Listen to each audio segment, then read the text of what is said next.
and welcome to the next in your video lecture series in marketing principles. Today's video lecture is all about retailing. The face of retailing has really changed over the last, say, 10 years in the advent of the internet, and really changed over the last, say, 7 years with the advent of Amazon and Amazon Prime. Retailing is becoming more and more online and less brick and mortar.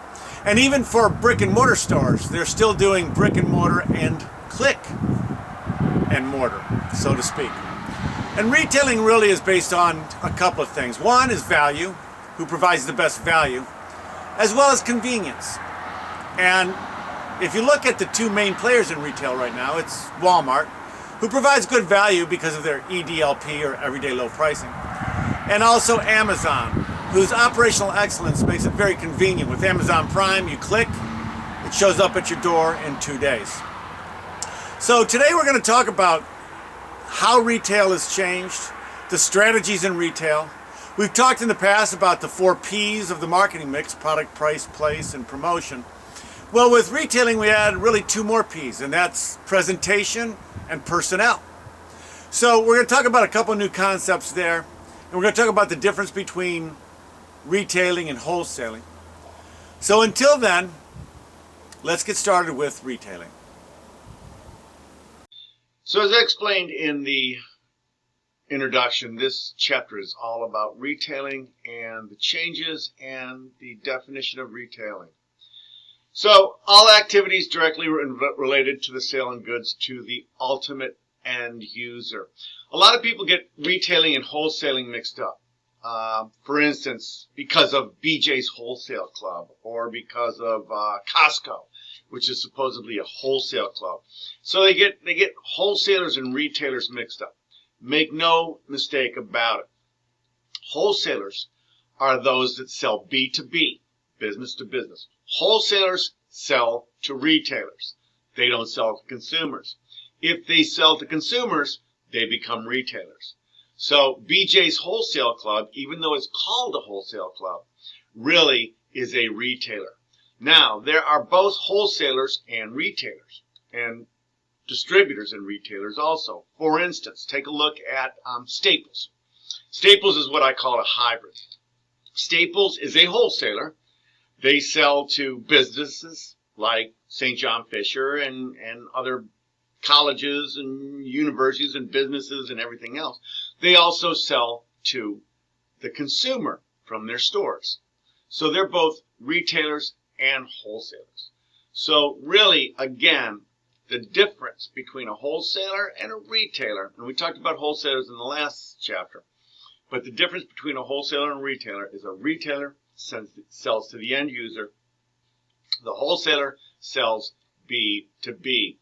The retail industry in America comprises mostly of small businesses, but it is changing very, very rapidly. It is becoming more of an online retail. We are becoming more of an online retail economy, and we're also becoming more of a non-store retailing economy, and we're going to talk about that in a little bit. Even though a lot of small businesses are out there and small retailers out there, really, retailing in America is also dominated by a small number of huge, enormous companies. The bell cow of those companies would obviously be Walmart, which is the largest retailer, brick and mortar retailer in the world. We know, because I've told you before, the largest retailer in the world is actually Alibaba out of China, but Walmart is the largest brick and mortar retailer in the world. So retail establishments can be classified based on the following criteria: ownership, level of service, product assortment, prices, and also non-store retailers. Let's talk about ownership arrangements. So we have the independent retailers. Oftentimes those are bakeries or pizza shops or small dress shops, are quite a few retailers. Also service retailers like haircut places or places that fix your car, work on your car. Those are establishments that are owned by an individual proprietor. Then you have chain store retailers. Of course, the bell cow being Walmart. You've got Target, you've got Macy's, you've got all kinds of those different things. Then you've got franchise retailers. That would be a McDonald's, or it might be, oftentimes franchises are restaurants, but also Hallmark stores are franchised. And some of those specialty stores also are franchised. So, and we know all about franchising because we talked about that when we talked about going global. The other way you can classify a retailer is level of services, from full services to self-services. A full service provides, say, alterations. They provide shopping for you. They do all kinds of things where it makes shopping easier. It makes your shopping experience a lot easier and a lot better and a lot more enjoyable. The one that I always think of from a full level of service department store would be Nordstrom's. You know, you walk into Nordstrom's, you have your own personal assistant. They help you shop throughout the store. They provide all kinds of things that you would want. The other way is product assortment. Classifications based on assortments. You've got grocery stores. You've got superstores, which are those types of stores where they have both groceries and hard goods and dry goods, like a Walmart would have. Also, the other one would be Target would be classified as a superstore. And then you've got specialty discount retailers, and you've got all kinds of things like, for instance, dollar store, which would be have just very inexpensive things. You'd have just clothiers like the Men's Warehouse, etc. And then you've got product lines based inside of that. The width would be the assortment of products offered, how many products they offer. For instance, the width of a Walmart would be huge, and depth would be the number of brands they offer. Although Walmart has a huge width, it doesn't necessarily have that much depth. But if you go to Dick's Sporting Goods, for instance, their width is all about sporting goods, but their depth is incredible. For instance, if you want to buy a workout shirt, you know, they've got everything from Nike all the way down through Champion, etc., and they've got all kinds of sizes and colors and shapes and everything else. So even though their width only really relates to what we would call sporting goods and sporting good apparel, their depth is absolutely incredible because of the number of different brands, the number of different sizes, etc., in which they offer. And then finally, a level of retailer can also be based on price. You have very inexpensive types of goods. You also have discount or off-price retailers. That would be like a, like Odd Lots or a Marshall's. And then you've got some lower price, everyday low price, which would be Walmart. And then you've got higher end, which would be your Macy's, your Nordstrom's, and those types of things. And it's all based on the gross margin, or the amount of money the retailer takes in based upon the products in which they sell. So again, types of in-store retailers: we got department stores, specialty stores, supermarkets, drugstores, and convenience stores. Department stores, as you know, is the Walmarts and the Targets and the, well, it used to be Sears. I think they're out of business now. Pennies, etc. Your specialty stores would be those types of Hallmark, clothiers, the Men's Warehouse, supermarkets. You know, the bell cow around here certainly would be Wegmans. Drugstores, CVS, Rite Aid. Convenience stores would be your gas stations and your 7-Elevens and those where you run in and you get, you know, beer and cigarettes or whatever else you're going to buy. And then finally, you got your discount stores, and then you got your off-price. So a discount store would be Dollar General. An off-price retailer would be Odd Lots. No, they don't call them Odd Lots anymore. They call them Big Lots. Big Lots, where they sell stuff that can't be sold in other stores, or even a Marshall's or a TJ Maxx, where they sell clothes that might have a slight flaw in them or something like that. And then finally, the last one we would talk about would be restaurants. Restaurants are a hybrid which sells both tangible products as well as services.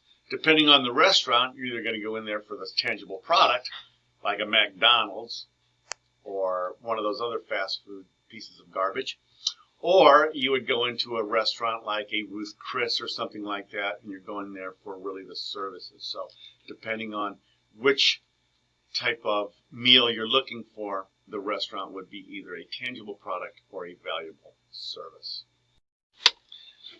So the other main trend that's going on in retailing, besides the obviously your online retailers, which are really taking over the brick and mortar, is your non-store retailing. And the major forms we're talking about here is automatic vending, which has been around for forever. The self-service technologies where you put your credit card into some place and they'll give you either banking or something, some type of a service or something like that. Direct retailing, which would be an example of that, would be Avon or Amway, or those house parties like tea light candles and those types of things. Those are what we would call direct retailing. Direct marketing, where people are selling out of catalogs, going door to door from selling out of catalogs.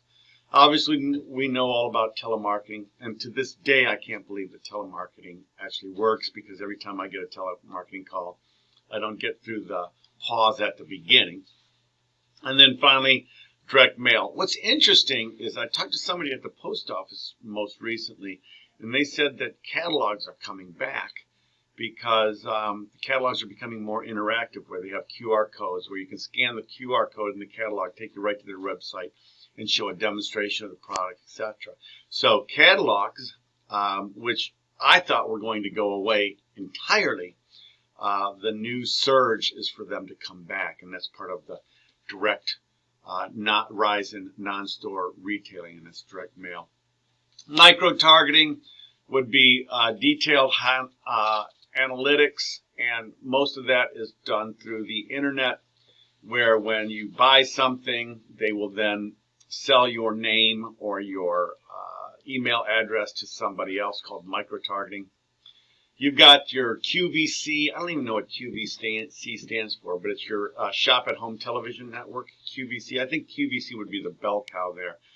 I don't know. I've never really watched much of that. And then, of course, as we talked about earlier, the Amazon being the bell cow there, as well as Alibaba out of China, which would be your online retailing, which has really taken over. If you look at online retailing, most people that are surveyed online retailing is 60% of the way they're shopping, not including groceries.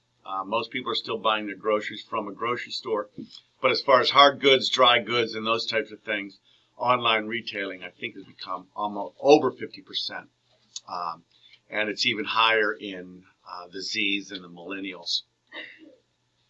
So now we get into retail marketing strategy. Basically, again, everything in marketing starts with who are you going to do what to. So your retail marketing strategy really starts with who is your target market. Think about Walmart. They have developed an empire targeting the lower income people. I wanted to say lower class, but that's not correct. The lower income people with inexpensive goods that have, acceptable quality. And so they've made just a fortune doing that. Whereas if you look at Nordstrom's or Macy's, they're targeting the higher income thing. Where retailer strategies falls apart, and you can look at Sears, you can look at Penny's, you can look at some of those other retailers that are either struggling, Kmart, or went out of business, is they didn't have a good defined target market. Sears really didn't have a good defined target market. What was the difference between a Sears and a Target store, or a Sears and another retailer? And there really wasn't. So Sears tried to survive on specials and sales, and obviously that didn't work. And they have, first they claimed Chapter 13, and now I think they're totally out of business. I think they tried to merge with Kmart at one point in time, and that didn't work either. So again, start finding a target market. Your process begins with market segmentation, which we've talked about it. Whether you're going to segment by income, whether you're going to segment by generation, whether you're going to segment by retail, not retail, but regional segmentation, etc. They need to be sensitive to changes in their market and who's coming up. Obviously, right now, the Z's and the millennials are coming through, and they are an enormous demographic. And that is what the online retailers such as Amazon and eBay and some of those others are targeting, the millennials and the Z's as they come through.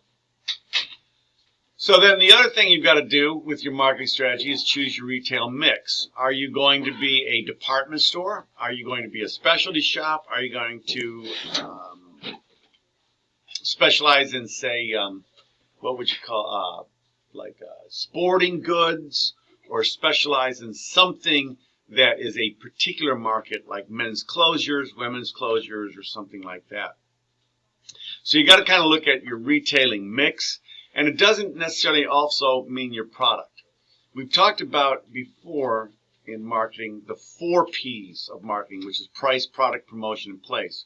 With your retailing mix, there's actually 6 P's, which are shown on the next slide. Product, promotion, place, price, and then you have presentation. How are you going to present your product? And then personnel. Are you going to have full-service salespeople? Are you going to have self-service like Walmart or what have you? So with your retailing mix, not only are we talking about the 4 P's, product, price, promotion, and place, but we add in 2 more, which is presentation of the goods and the services in which you sell, and then personnel. So there's a retailing mix model with product, place, promotion, presentation, and personnel, and price on the bottom there. So product, we talked about it. The first element, retailing, is what are you going to sell? And we talked about it just a few slides ago. What is the width? How many different types of product?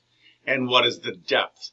Obviously, if you look at men's closures, and I take a Men's Warehouse or something like that, their width is very narrow. They sell men's suits, and they sell, sports jackets and slacks and that type of thing. But their depth is incredible in the fact that not only do they sell what they have in retail, but they'll also make a suit for you if you really want. So if you look at men's closures, something like that, they have a very narrow width, but a tremendous depth. You look at Walmart, they've got a width of a mile long, but their depth is very small, in the fact that they're going to sell mostly what sells on the shelf. You're not going to find some strange different food products.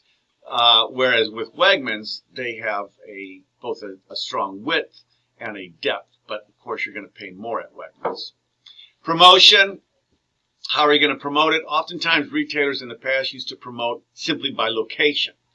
And people would, they'd see them in strip malls and that type of thing, and you would have to drive there to purchase.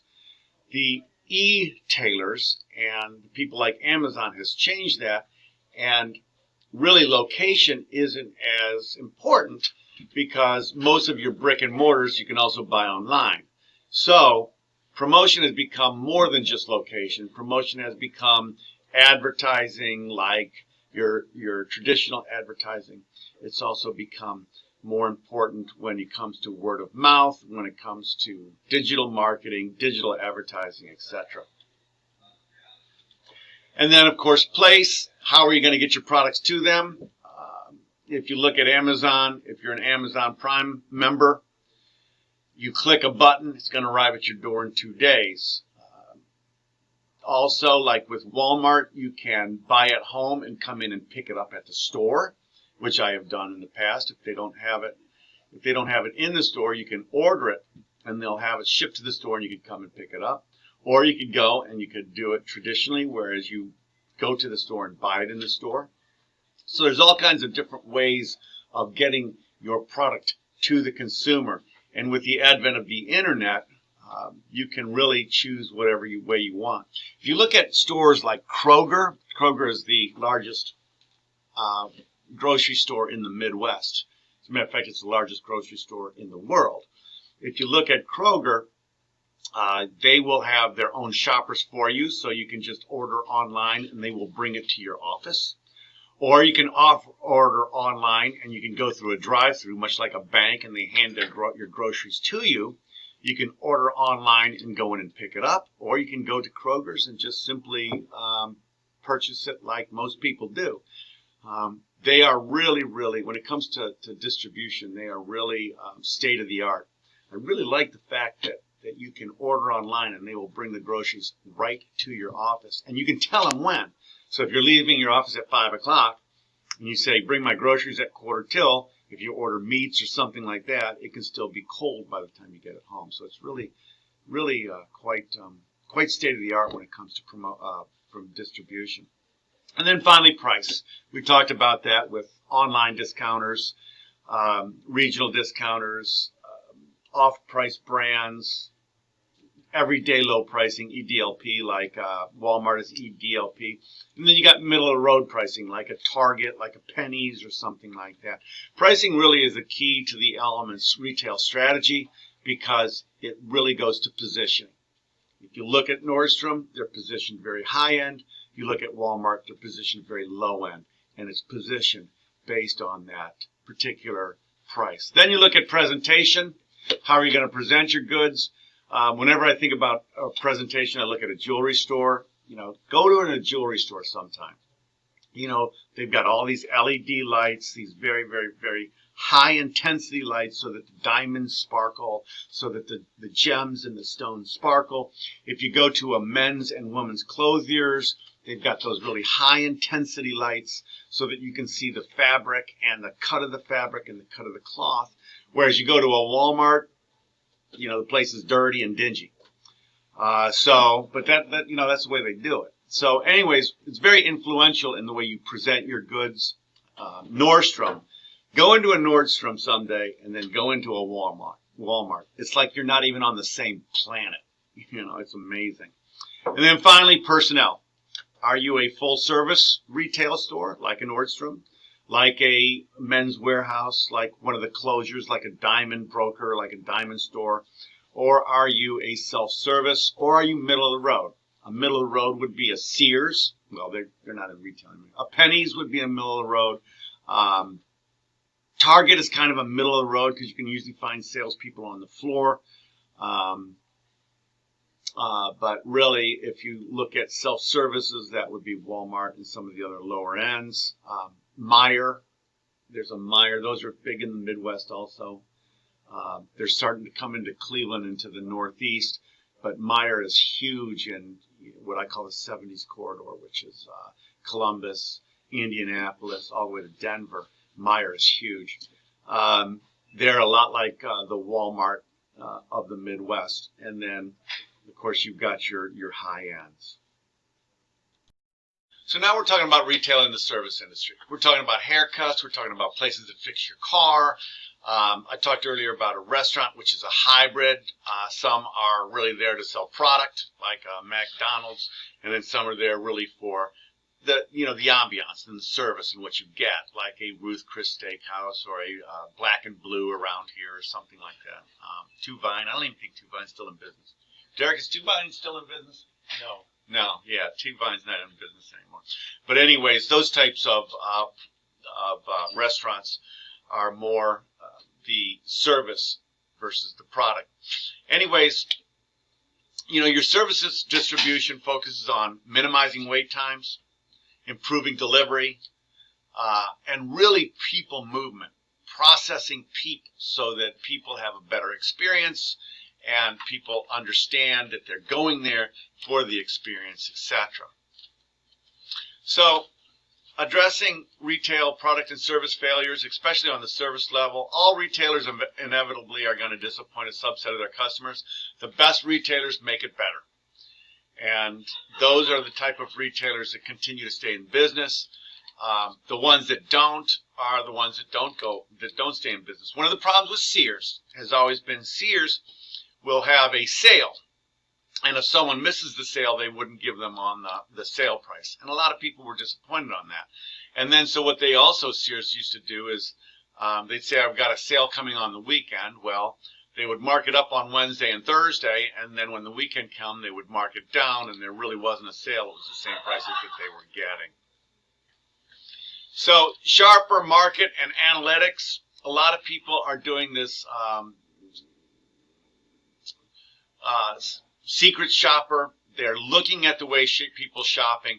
And if you think about it, this is all about buyer behavior. And Dr. Isar Kiani, who teaches buyer behavior here, go into a lot of depth with that. We talked about buyer behavior a few chapters ago, but really is understanding how your target market behave, how they shop, how they want to shop, how they want to pick up get their merchandise, whether they want it shipped to their house or pick it up at the store and that type of thing.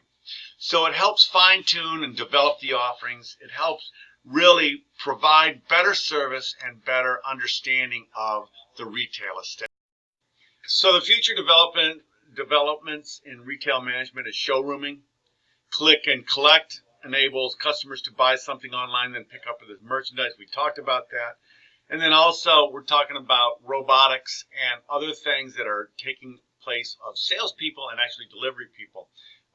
Drones are starting to deliver packages from Amazon, from pharmaceuticals for older people who are inbound and other things like that.